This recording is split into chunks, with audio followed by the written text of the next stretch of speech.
Now, your weekly dose of inspiration, perspiration, and just the right amount of bull defecation. The Get You Some Radio Show with your host, the Vice President of Making Shit Happen, Terry Lancaster.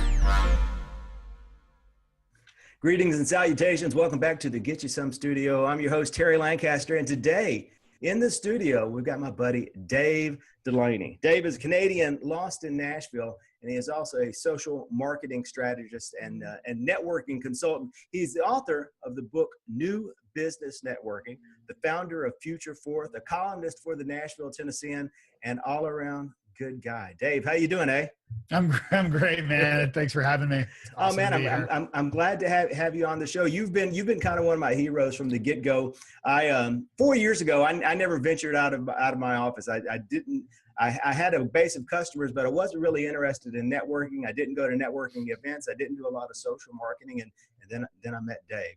And everything kind of gone from there. You showed me a kind of path for connecting with people. And what I like about what you talk about is everyone's pretty good at either one or the other. There are a lot of people who are good online, and there are a lot of people who are good at the meet and greet rubber chicken kind of meetings. But you meld them both together seamlessly. So tell us a little bit about yourself. How'd you get here? How'd you get started on this? And how'd you become Dave Delaney? Well, it's all my parents' fault to begin with, but I won't go back there. So my story is I was born and bred in Toronto, took a trip to Ireland, met my wonderful wife in Ireland, who is from near Nashville, Tennessee. So that's sort of the quick and dirty version of how I ended up living in Nashville. But I've been a big proponent of networking all of my career, and it's resulted in me finding great work, great jobs, great people. And it took me many years to realize that that is a big part of what I'm all about, and to embrace that by writing my book and launching my community and all that good stuff. So that's kind of the quick version anyway. Well, you kind of moved to Nashville. All right. And how long have you been in Nashville? 10 years. 10 years. So 10 years ago, Nashville was a growing city then. It wasn't necessarily the rusty Bible Belt town it was 30 or 40 years ago, but it was still kind of a small town. Everybody knew everybody, but nobody knew Dave. Yeah. How did you overcome that? A couple different ways. When I moved here, I started researching. So my background is in marketing, communications, and technology. Also broadcasting as well. I used to work in television and print and performing arts before that. So when I moved to Nashville, before I moved to Nashville, I started researching. I'm also a nerd, so I love technology. And so I started researching sort of the tech marketing scene in Nashville. And I started a blog and started writing about it and used it as a research place for me to write about the different people, the different companies, the different things that were taking place in Nashville. So I started writing that blog before I moved to Nashville. And then when I moved here, I made a business card with that blog, promoting that blog, so that when I met people here, I could give them the business card and they could check out the blog and get to know me better. Now, I was unemployed. I didn't move here with a job, so I had to quickly that makes you a consultant, Dave. That's right. So I had to quickly network my way into finding a job. And so I went to an American Marketing Association conference and did a lot of cold emailing, cold calls as well, but met the president of the AMA, the American Marketing Association rather here. And she introduced me to a bunch of people around town. And then one meeting led to another, and another one led to another, and then I got a job. So that's sort of how I started here in Nashville. So first I researched the market, and that, I could have easily researched the market and learned about it. I do a lot of, I do a lot of public speaking, and I speak to students a lot, and they say, how should I get started? And I always say, start a blog, start writing about the industry that you're interested in, and sort of become your own little reporter on it. And by doing that, you establish your own space online that people can check out and learn more about you. But also by sharing this information, you're sharing what you're learning with people. So you're sharing valuable information and you're learning from that. So that was sort of the way I did it.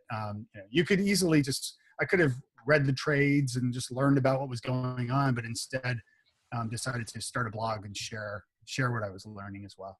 Yeah. Well, I mean or you could start a video webcast like the Get You Some radio show, and that's exactly what I'm doing. I'm researching. I get a chance to research and talk to people, and so it's kind of twofold. I get to find out stuff, and then I get to form connections, and then I get to tell people and share and create more connections. So it's a kind of a big feedback loop when you start doing stuff like that. Yeah, I actually have a chapter in my book, New Business Networking. I talk about some alternative ways to network, and podcasting is definitely one of those ways, or vlogging is definitely one of those ways where you can meet new people and establish relationships, and then go from there. So. Yeah, I have buddies who have podcasters, and one of their sayings is that podcasting is the new networking. So they're all about using it for that. So tell us more about the book, New Business Networking. Well, tell what's all that about, and give us some of the gist from there.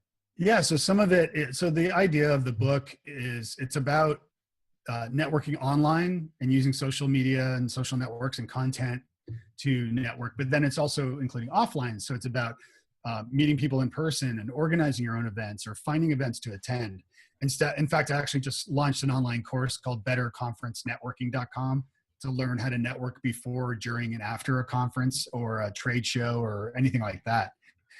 So the book is broken into chapters. So I have chapters on like Facebook and Twitter and LinkedIn and things like that. But then I also have chapters on business card etiquette and some design tips and CRM tips and things like that. So the book itself, which I have a copy right here. Oh, my goodness. Shamelessly promote. There you go. Yeah. The book actually came as a result of my networking. Go figure. One thing I'm a big, I write about a lot on my blog and in my column is about the importance of speaking to strangers and going and talking to strangers, unless you're my kids. Yeah. So it's for the kids out there, but go and talk to strangers. And so I was at a conference and just killing time. I had no one to speak with. I was kind of standing there bored, and there's an exhibit hall and a lady looking equally as bored at a table. So I went over and started talking to her, and they were a publisher, and I knew some of the authors that had been published previously by Q, the publisher, Pearson. And so we started talking about those people, and she said, "What's your book?" And I said, "I don't have a book." And she's like, "No, you have a book. What is it?" And I'd had this idea of writing this book because no book has been written about networking online and offline. Mm-hmm. And I'd never articulated it. I'd never said it even to my wife. But I'd had the idea in the back of my head, really raw. And so she pressed me, and I told her, and next thing I knew, I had a book proposal done and had a book deal suddenly. And so that came as a result. My book about networking came as a result of my networking. So it's amazing where life will take you. So. You need to hang out in soda fountains so you could be a Hollywood starlet with that story. Just people walking in and signing you up. It's funny that you mentioned that. I of course, my kids, my youngest daughter just graduated from high school, and I spent a lifetime telling them not to talk to strangers. And now that they're in college, almost every time I talk to them, when I leave the conversation with that, go talk to somebody you don't know, go do something, go make a new friend. Yeah, definitely. Yeah. And that's hard. That's hard for me and for my daughters, actually, because we're all introverts. What kind of tips, and you have a couple of networking events here in Nashville that you founded, that you started.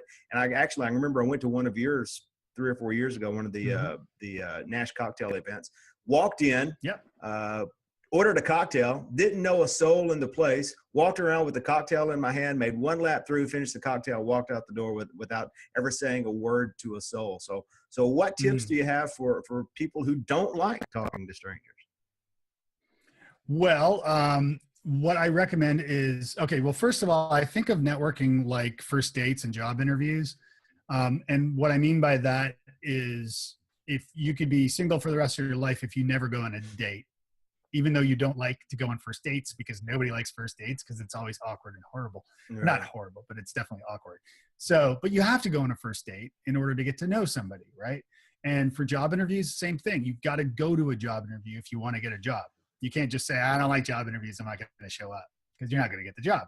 Well, networking's the same way. It's even if you don't like networking because you're more introverted or because you're shy or what have you, you still have to get out there and meet people, because if you don't grow your network, then you're going to have a really hard time growing a business or finding a job.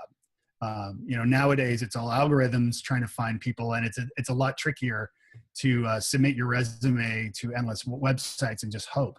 Networking is about finding those jobs. I mean, the jobs that I've had, both in Nashville, both two companies I worked with when I was working for other people in Nashville, both came from word of mouth. They didn't come from me, filling out an application or a resume.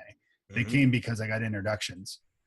So that's extremely important. So even if you're shy or you're introverted, what I always say is if you're introverted, and I'm sort of on the fence, I'm sort of an ambivert, as it were. I'm a little bit of both. If you're introverted, I know how exhausting it can be to have to talk to people, like just have to exert yourself that way. And so set yourself a goal, like go to a networking event, go to a conference, but set yourself a goal. Like I'm going to speak to 2 people and I'm going to spend 20 minutes here and then I can go. Yeah. And set yourself a goal. And then the next time you do it, accomplish that goal. And then the next time say, I'm going to speak to 3 people and spend 30 minutes or 40 minutes. And if you're really just not into it, then start with just one person and go for 10 or 15 minutes until you speak to one person, and then you can leave. Then you can give yourself permission to leave because you've set yourself that goal and said, okay, one person, 15 minutes tops, and I'm out of here. And then, do it that way. So. All right. So, and that's great. You start small. In 20 minutes, that's not super exhausting. You can do 20 minutes. And when you got to go like that, it's easy. Let's go. All right, let's go in, let's get it done, and I can get the hell out of here. So that's a way to overcome the hurdle. So let's bring the online into it. You go in, you go into the rubber chicken meeting, and you talk to 2 people, and you got 2 business cards and 2 contacts, and you get back home safe and sound in the in your little cocoon where you like it. What do you do then? Yeah. So, I mean, what I recommend doing is researching who's going to be there in the first place, who's going to be going to a conference or an event, look at the speakers, look at the sponsors. If there's an online registration, look at the people that are on there, and start reaching out to folks before you go so that you have, some people you can reach out to and connect with and set up some coffees or set up a cocktail or breakfast or whatever the meeting may be. But start setting up those connections before you go.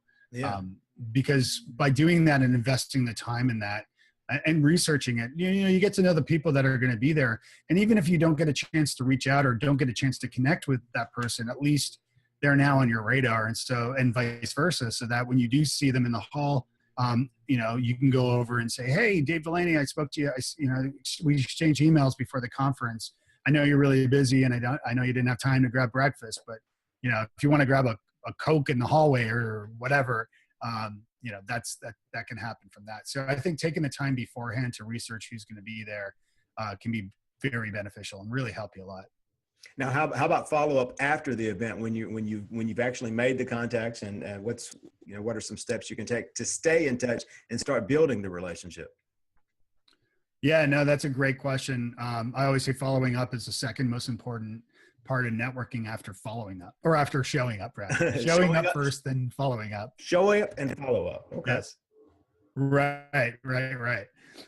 Follow up. So some good things to do is one thing to do, if you do have a blog and you do like to write a blog post summarizing your experience at that conference. And then when you follow up with each person, send them a link to the blog post so they can check it out. So they have a reason to come over to your blog, because you both share the same experience. You both were not the same, but you were both at the same event. Right. So this gives them an opportunity to come over and learn more about you when they're on the site.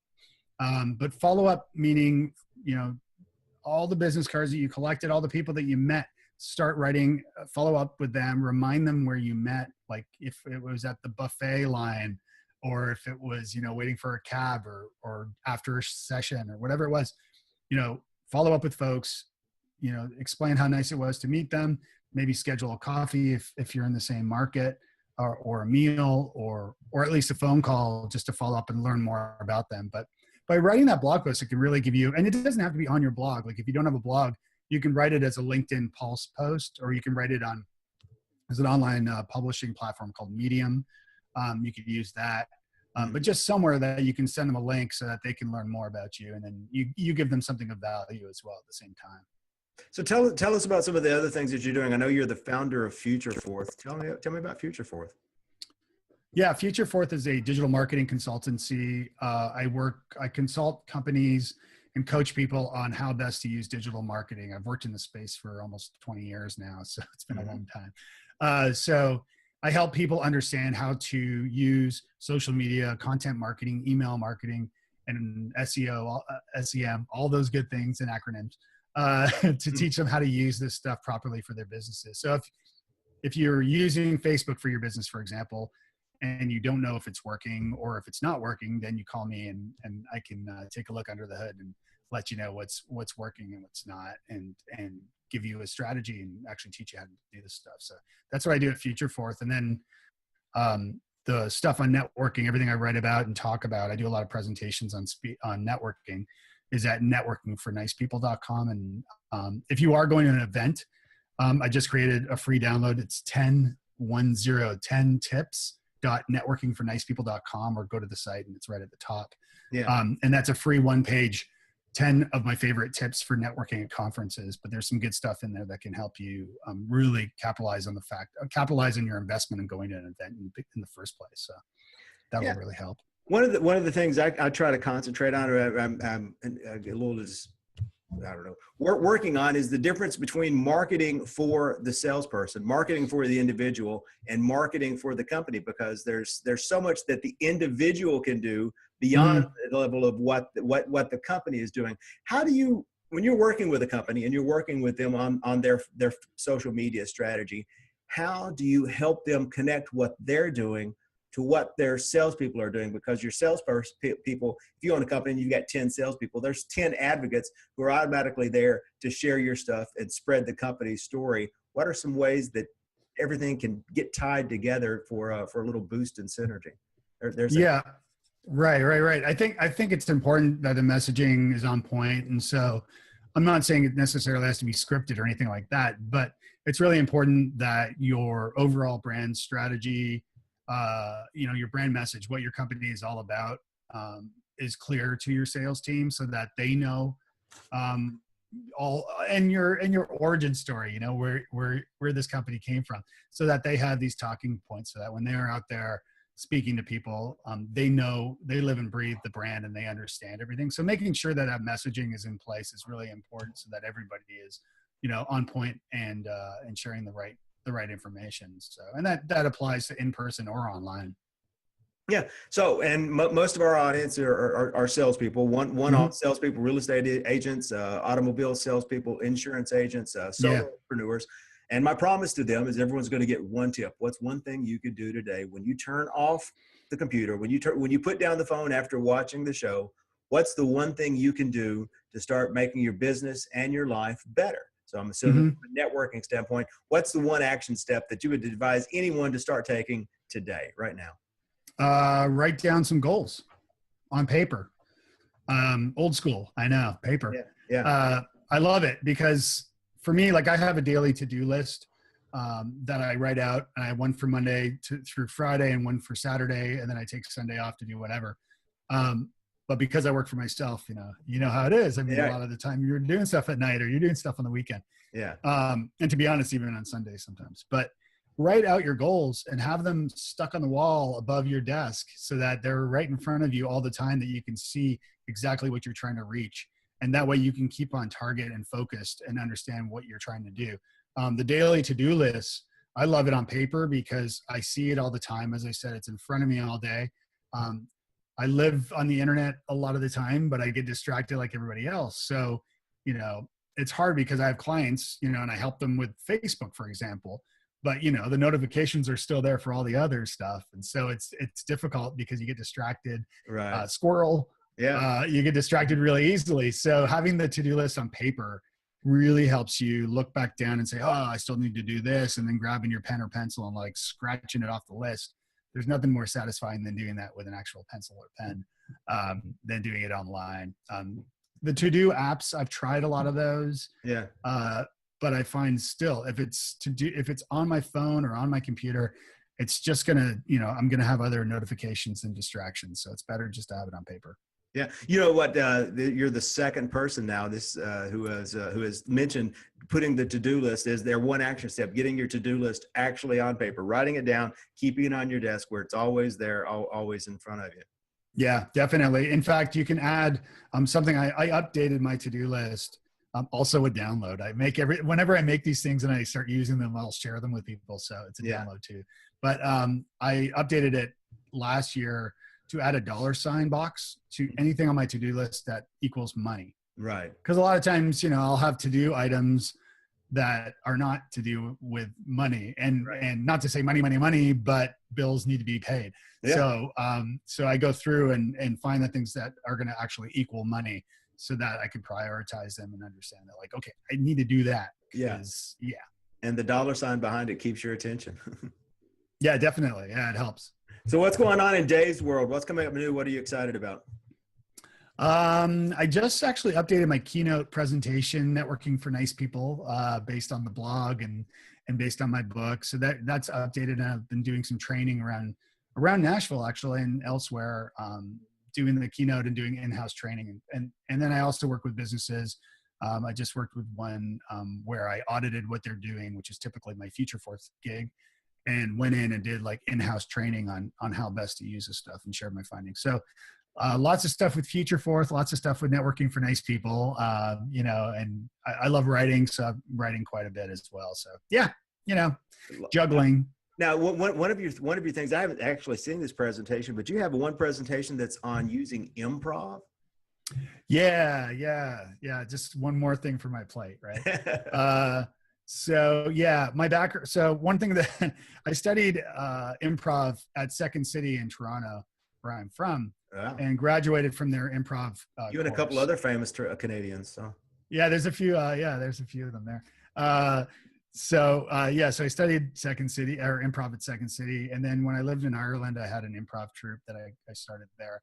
And then in Nashville, what happened was there's a tech marketing company called HubSpot, and they had a conference a couple of years ago in Boston and invited me to come and speak. And I created a little book called Improve with Improv, How to Improve Your Life with Improvisation. And so I wrote a little ebook about this, and then I did a presentation on using improv to improve your life and improve your business, because there's a lot of skills in improv that are applicable to every day.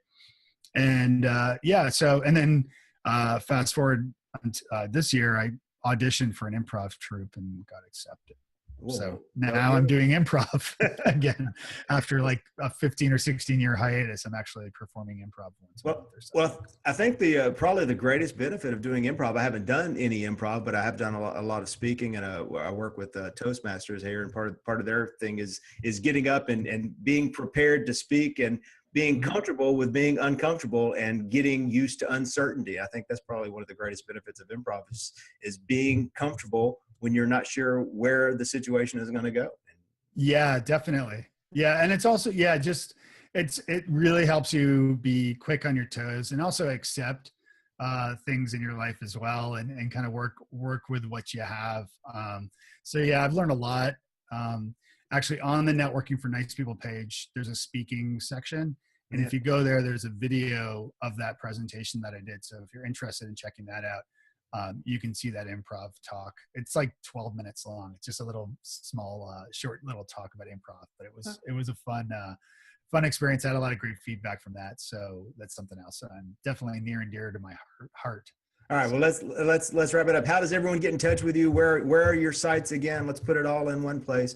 Where is Dave Delaney? Yeah, you can find me at networkingfornicepeople.com or futureforth.com. Both places will come to me, and you'll find me there. All right. Anything else we can do for you, Dave? You let me know. Thank you for being on the show. Yeah, thanks for having me. I appreciate it. It's awesome to be here. Good to talk to you, Terry. Thanks for listening. Show up and follow up. Thanks, Dave. Thanks, man. Being the boss is fun. Taking your ideas, turning them into something new, and watching it grow. Oh, it's a lot of work, but it's a lot of fun, until it's not. Most businesses reach a point where good ideas, common sense, and hard work just aren't enough anymore. They get stuck. Now, it's time to get unstuck. Unstuck 10 proven strategies for breaking through the barriers to small business growth.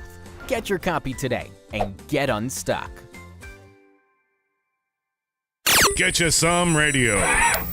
You've been listening to the Get You Some Radio Show. Subscribe today at terrylancaster.tv to hear more episodes, win valuable cash and prizes, and get free training to help you create an army of buyers who know, like, and trust you before they've ever even met you. It's a big, wide world, boys and girls. Get out there and get you some.